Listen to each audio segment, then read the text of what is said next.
Act 2, James Woods High School, hallway, day. Meg, braces and freckles weave through the crowd. All three are wearing Edward shirts and holding Twilight books. My favorite's definitely the meadow scene. Oh, but don't forget about the scene at the hospital. Or the honeymoon. Oh my God! Oh, Bella is so lucky to have someone like Edward. I know. He's like the perfect man. Handsome, sexy, abusive. Oh, why can't all guys be vampires? The girls approach a banner draped on the wall. It says, "End of semester dance tomorrow." Oh, here's to another lonely night. Oh man. What about you, Meg? Are you going with anyone? Nah, my last boyfriend dumped me. Blind alley, day, flashback. A disheveled homeless man sprints down the alley. He sees that it's a dead end. Meg runs up behind him. Stop following me. I'm not your boyfriend. Don't be an idiot, Daniel. I saw how you were looking at me. Jesus, lady, leave me alone. I was starving. Oh, silly Daniel. Mama's got all the sugar you need. The homeless man looks at the dead end, then back to Meg. Determined, he sprints toward the dead end and cracks his head against the bricks. He slumps to the ground, dead. James Woods High School, hallway. The girls start walking. You should forget about that jerk. Seriously, he's no Edward. As we stay on the departing girls, we catch a glimpse of the black silhouette swooping mysteriously between the lockers. Griffin's kitchen, day. Bryan sits at the table, reading the first Twilight book. The three other books are stacked beside him. Stewie enters. How's the reading going, Bryan? Oh, these books are worse than I thought. I'm almost done with the first one, and get this, there's been 50 uses of the word mutter so far. I mean, God, women, haven't you ever heard of a thesaurus? Yeah, scintillating. Stewie starts to walk away. Oh, hold on. You have to hear how she describes Edward. His face was absurdly handsome. Absurdly handsome. Oh, and later, a carving of Adonis, please. You know what? I should write all my findings into an expose. Not to boast, but if I get published, I just might be hailed as the next Irving Babbitt. Yeah, you do that, Bryan. I'm gonna go outside and watch the paint dry. Stewie walks out. Bryan returns to the book. He streaked through the dark, thick underbrush of the forest like a bullet, like a ghost. Forest, day. Bella, 16, pretty, rides piggyback on Edward, 17, vampire teeth, absurdly handsome, who is running through the shadowy forest. As romantic music swells, we see that Edward is running so fast that his feet don't touch the ground.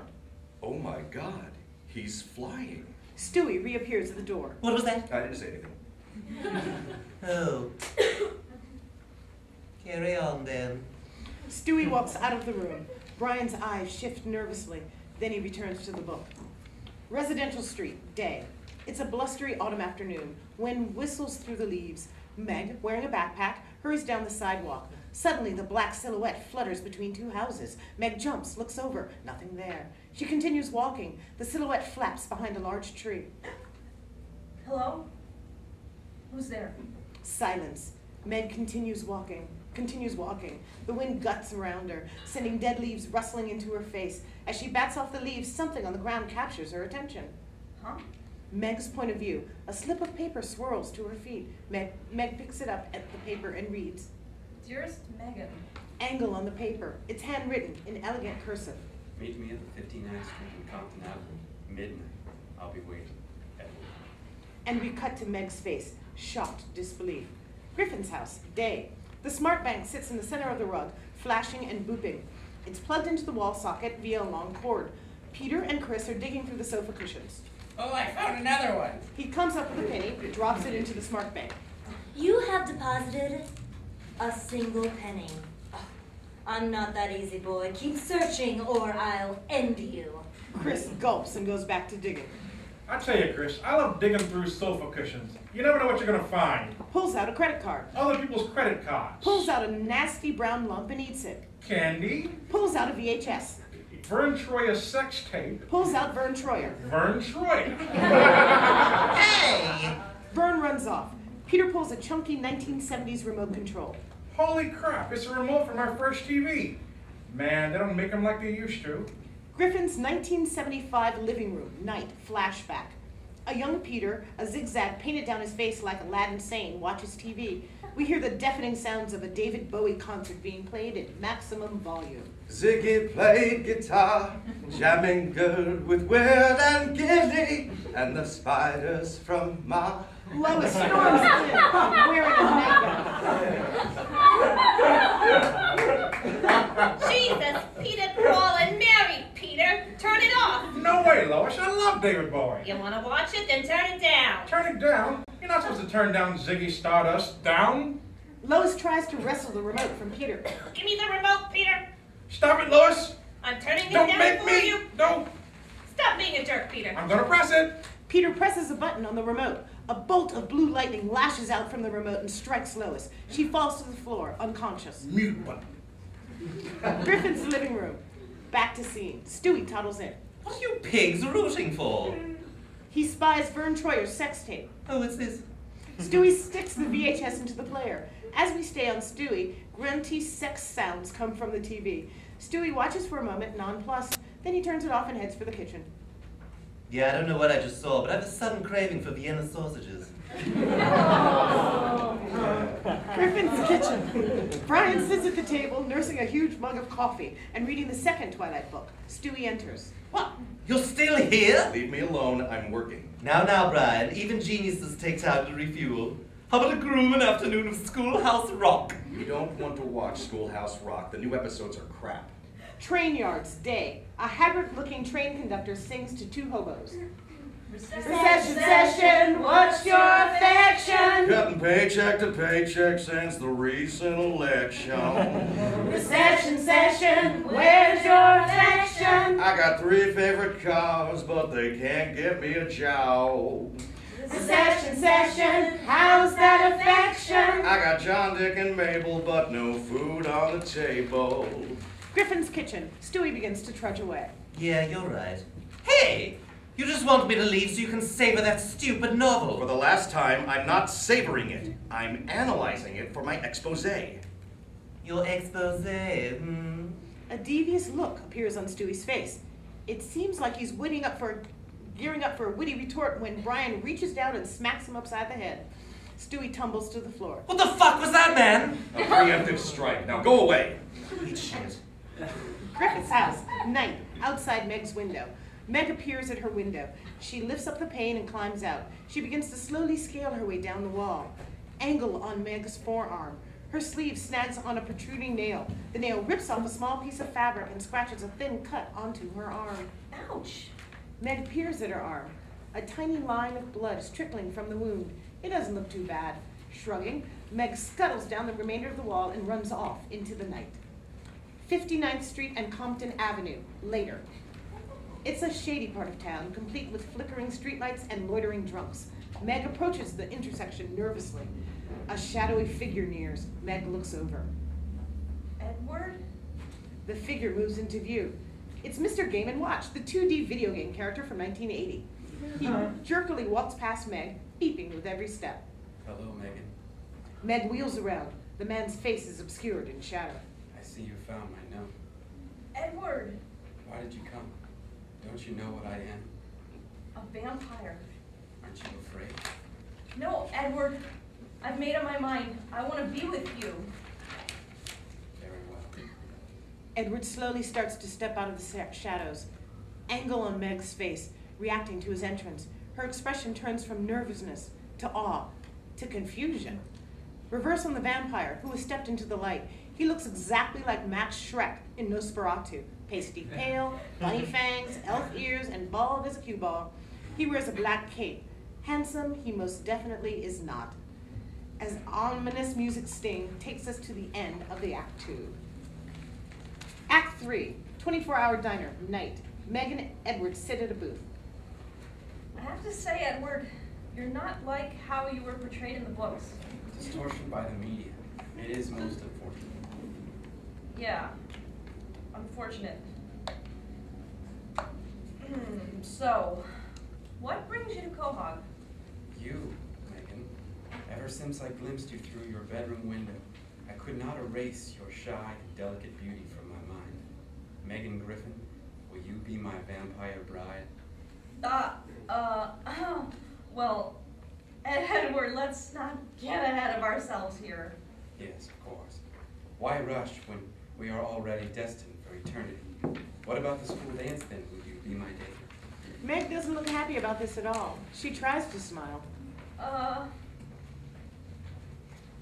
Sure. Griffin's kitchen, day. Bryan, on the third book now, looks half crazed as he maniacally flips through its pages. Stewie enters. Bryan, this has got to stop. I'm holding an intervention. The 5-second title sequence of A&E's intervention plays. Stewie breaks into a grin. No, not really. I actually think it's hilarious to see a 5 gone. Shut up! The rival gang's almost... They're gonna kill Bella! Bryan, do you realize how retarded you look at this moment? Just a week ago, you were slagging on Meg for her appalling tastes. Oh no. What are you doing? But look at you now, Bryan. Bella! Oh, don't do that! I bet I could ask you about your expose and you wouldn't even care. Save her, you idiot! Run! So how's that expose coming along, Bryan? Have you unearthed any nuggets of salacious material you want to tell me about? Any painfully overdone cliches? Clunky run-on sentences? Wooden dialogue? Found any wooden dialogue in these past few days? You also been keeping track of the awkward plot development? Or those times the characters speak out of character? You keeping an eye on the grammar too? Taking notes of any dangling participles? Any participles dangling around in there? Any split infinitives? Places where the author used the same adjectives twice in the same sentence and it sticks out like a sore thumb? Instances of... Damn you. He staggers out of the kitchen. Griffith's living room, night. The room is a complete mess. The only thing that hasn't been tripped over is the SmartBank, which is plugged in and sitting on the center of the rug. Peter holds up one end of the sofa while Chris reaches underneath. Almost got a nickel, Dad. The door opens and Lois enters with groceries. What the hell is going on? Peter drops the sofa on Chris. Hey, honey, bring back any change? Peter Griffin, I was gone for 30 minutes. It looks like you put the entire house through the shake and bake. Lois, how could you blame this on me when this is clearly the young lady's fault? He gestures to a painting of Edward Munch's The Scream. Peter, that's not Meg. Holy crap, you're right, but from far away I could have sworn. Where is she? I don't know, Lois. I mean, if that's not her, then... Peter in Lois's bedroom, morning, flashback. Peter, in a bathrobe, opens his closet. We see Ernie the giant chicken, who's been bound and gagged, struggling inside, as Peter takes out his shirt. Morning, Meg. Griffith's living room, day, flashback. Peter watches TV from the couch. Lois walks behind him, taking out a bulging trash bag, swarming with flies. Peter sniffs the air, and without turning around. Have a good day at school, Meg. Peter in Lois's bathroom, night, flashback. Peter gets up from the toilet. He looks into the bowl. Oh, hey, Meg, what you doing in there? Griffin's living room, back to scene. Oh my God, Peter, you lost Meg! Come on, we gotta find her! Lois grabs Peter by the arm and they rush out, slamming the door behind them. A beat. Then from under the sofa. Mom? Dad? City streets, night. A black limousine glides through the traffic. Backseat of the limo, Meg in a dress and Edward in a tux. He's still wearing his cape. Sit side by side. Meg looks uncomfortable. Megan, I spent lifetimes trying to reach you. That's nice, Edward. Edward drapes his arm around her and leans close. Oh, your intoxicating scent drives me to madness. He opens his mouth, revealing fangs. Meg scoots away. Not now, Edward. I'm a shy and delicate beauty, remember? Very well. Edward settles back into his seat. A beat. I'm just so excited. What? Allergies. Griffin's house. Below Meg's window, night. Peter, Lois, and Joe, in a policeman's uniform, are gathered underneath Meg's window. Joe examines the surroundings. My poor baby. What if she's been kidnapped by a gang of perverts? What if they've got her tied up in the basement as their sex slave? Yeah, I wouldn't go that far, Lois. Quagmire pokes his head into the frame. Yeah, I wouldn't even go that far. He moves out of the frame. In any case, the scuff marks on the wall indicate that Meg climbed down from her window alone. Do you know where she went? I'm sorry, but what's that? Joe picks up a stick and uses it to bring down the cloth. Looks like a scrap of Meg's clothing, and it's stained with blood. Blood. Not to worry, it's just a drop. but it's enough evidence for us to begin our search. If only we had a way of tracking its scent. Lois and Peter share a look. Griffith's front yard. Moments later, Peter and Lois, holding Brian's back paws, drag Brian out of the door. Brian desperately tries to cling to the house, his front paws screeching on the doorsill. You don't understand. I'm on the last chapter. Just let me finish, please. James Woods High School, gym, night. A banner hangs above the gym entrance. End of semester dance tonight. Couples are going inside. Edward tries to walk with Meg, but Meg hangs back in embarrassment. What's the matter, dearest? I'm, a little tired. Maybe a round of necking would raise your spirits. Meg gazes into the crowd of normal-looking couples. Then she turns back to Edward. He truly is hideous. Edward, look. I don't want to be your vampire bride. What? I don't understand. I thought you wanted a vampire lover. Yeah, but not like you. Megan, I beg of you, just give me a chance.